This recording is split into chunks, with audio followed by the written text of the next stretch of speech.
ಎಲ್ರಿಗೂ ನಮಸ್ಕಾರ. Welcome to ಕಲಿಕಾ ಸೀರೀಸ್. ಇವತ್ತು ರೇಷಿಯೋ ಅಂಡ್ ಪ್ರಪೋರ್ಷನ್ ಅನುಪಾತ ಮತ್ತು ಸಮಾನುಪಾತದ ಒಂದು ಕ್ವಶನ್ಸ್ ಗಳನ್ನ ನೋಡ್ತಾ ಹೋಗೋಣ.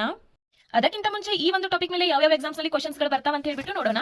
ಸೊ ಫಸ್ಟ್ಲಿ ನೋಡಿ, SSC ನಲ್ಲಿ CGL, CHSL, MTS, GD exams ನಲ್ಲಿ ಇದು ಇಂಪಾರ್ಟೆಂಟ್ ಟಾಪಿಕ್ ಆಗಿರುತ್ತೆ. ಅಷ್ಟೇ ಅಲ್ಲದೆ RRB group D, NTPC, ALP ನಲ್ಲೂ ಕೂಡ ಇದು ಇಂಪಾರ್ಟೆಂಟ್ ಟಾಪಿಕ್ ಆಗಿರುತ್ತೆ. ಅಷ್ಟೇ ಅಲ್ಲದೆ ಸ್ಟೇಟ್ ಗೌರ್ಮೆಂಟ್ ಎಕ್ಸಾಮ್ಸ್ ಗಳಾದಂತಹ SDA, FDA, ಹಾಗೆ PSI, PC ಆಗಿರಬಹುದು, KPSC ಗ್ರೂಪ್ ಸಿ ಆಗಿರಬಹುದು, ಆಲ್ಸೋ ಬ್ಯಾಂಕಿಂಗ್ ಎಕ್ಸಾಮ್ಸ್ ಅಲ್ಲಿ ಕೂಡ ಕೇಳ್ತಾರೆ. Also other central government exams ಅಲ್ಲಿ ಕೂಡ ಇದು ಮೋಸ್ಟ್ ಇಂಪಾರ್ಟೆಂಟ್ ಟಾಪಿಕ್ ಆಗಿರುತ್ತೆ. ಯಾವುದು? Ratio and proportion.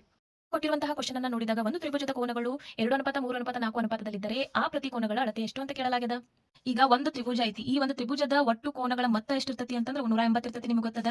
ಸೊ ಇಲ್ಲಿ ಪ್ರತಿ ಕೋನಗಳ ಅಳತೆಗಳನ್ನ ಕೊಟ್ಟಾರ. ಇದನ್ನ ನಾವು 2x 3x 4x ಅಂತ ಹೇಳಿ ತಗೋಬಹುದು, ಇಲ್ಲಾಂದ್ರೆ ಡೈರೆಕ್ಟ್ ಮಾಡಬಹುದು. ಅದೇ ರೀತಿ ತಗೊಳ್ಳಿ, 2x ಆಮೇಲೆ 3x 4x ಅಂತ ಹೇಳಿ ತಗೊಂಡ್ವಿ. ಪ್ರತಿ ಕೋನಗಳ ಅಳತೆಯನ್ನ ಈ ರೀತಿ ತಗೊಂಡಾಗ ನಾವು ಇಲ್ಲಿ 2 + 3 + 4 ಮಾಡಿದಾಗ ಎಷ್ಟು ಬರ್ತದೆ? 9 ಬರ್ತದೆ. ಆಲ್ರೆಡಿ ಇಲ್ಲಿ x ಅದ, ಸೊ 9x ಆಗ್ತದೆ. ಇಲ್ಲಿ ಇವೆಲ್ಲ ಪ್ಲಸ್ ಮಾಡಿದಾಗ 9x ಆಯ್ತು. ಅದ್ರ ಜೊತೆಗೇನೆ ಏನು ತ್ರಿಭುಜದ ಒಟ್ಟು ಕೋನಗಳ ಮೊತ್ತ ಎಷ್ಟೈತಿ? 180 ಆಯ್ತಾ? ಹೌದಾ? ಹಾಗಾದ್ರೆ ಏನಾಯ್ತು ಇಲ್ಲಿ? 9x = 180 ಡಿಗ್ರಿ ಆಯ್ತಾ? ಹೌದಾ? 180 ಡಿಗ್ರಿ ನೆನ್ಪಿಟ್ಕೊಳ್ಳಿ. ಸೊ ಇಲ್ಲಿ ಇದನ್ನ x ಅನ್ನ ಈ ಸೈಡ್ ತಗೊಂಡ್ರೆ 180 ಇಲ್ಲಿ ಮೇಲ್ಗಡೆ ಬರ್ತದ. ಓಕೆ, ಇಲ್ಲಿ 9 ಅನ್ನೋದು ಕೆಳಗಡೆ ಬರ್ತದೆ.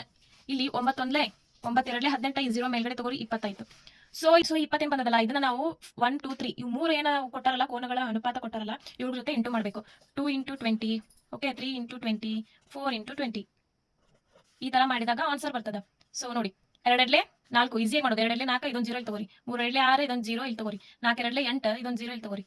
ಸೊ ಡಿಗ್ರಿ ಕೊಡ್ಬೇಕು, ಮೋಸ್ಟ್ ಇಂಪಾರ್ಟೆಂಟ್ ಇದೆ, ನೆನ್ಪಿಟ್ಕೋರಿ. ನಿಮಗೆ ಏನಾದ್ರು ಡಿಗ್ರಿ ಕೊಡ್ಬೇಕು ಗೊತ್ತಾಗಲಿಲ್ಲ ಅಂದ್ರೆ ಇಲ್ಲಿ ಆಪ್ಷನ್ ಒಳಗೆ ಇರ್ತದ. ಸೊ ನೋಡಿ, 40 60 80 ಎಲ್ಲದ? 40 60 80 ಇಲ್ಲದ. Yes, is it clear? ಹಾಗಾದ್ರೆ ಅದೇ ರೀತಿ ಈ ಒಂದು ಕ್ವಶನ್ಗೆ ಆನ್ಸರ್ ಅನ್ನ ಕಮೆಂಟ್ ಬಾಕ್ಸ್ ಅಲ್ಲಿ ತಿಳಿಸಿ. ನಾನು ನೆಕ್ಸ್ಟ್ ಸೀರೀಸ್ ಅಲ್ಲಿ ಏನ್ ಮಾಡ್ತೀನಿ ಅಂತಂದ್ರೆ ಇದನ್ನು ಸಾಲ್ವ್ ಮಾಡಿ ಮತ್ತೆ ನೆಕ್ಸ್ಟ್ ಕ್ವಶನ್ಗೆ ಹೋಗ್ತೀನಿ. ಈ ಒಂದು ಟಾಪಿಕ್ ಅನ್ನ ಕಂಪ್ಲೀಟ್ ಆಗಿ ಈಸಿ ವೇರಲ್ಲಿ ಬಿಡಿಸ್ಕೊಡ್ತೀನಿ. ನೀವು ಈ ವಿಡಿಯೋ ನೋಡಿದ ತಕ್ಷಣ ಏನ್ ಮಾಡ್ತೀರಿ? ಸೇವ್ ಮಾಡಿ ಇಟ್ಕೊಂತೀರಿ. ಅದು ಸೇವ್ ಬಾಕ್ಸ್ ಅಲ್ಲಿ ಉಳಿದಿರ್ತದೆ, ಪ್ರಾಕ್ಟೀಸ್ ಆಗಂಗಿಲ್ಲ. ನೀವು ಯಾವಾಗ ವಿಡಿಯೋನ ತೆಗೆದು ಬರೆದು ಪ್ರಾಕ್ಟೀಸ್ ಮಾಡ್ತಿರಲ್ಲ, ಅವಾಗ ಮಾತ್ರ ನಿಮಗೆ ಏನಾಗ್ತದೆ? ನೆನಪುಳಿತದ. ಆಮೇಲೆ ಪ್ರಾಕ್ಟೀಸ್ ಮಾಡಿದ್ರೆ ನಿಮ್ಮ ಎಕ್ಸಾಮ್ ಒಳಗೂ ನೆನಪಾಗ್ತದೆ ಮೆಥಡ್ ಯಾವ ತರ ಅಂತ ಹೇಳ್ಬಿಟ್ಟು. ಓಕೆನಾ?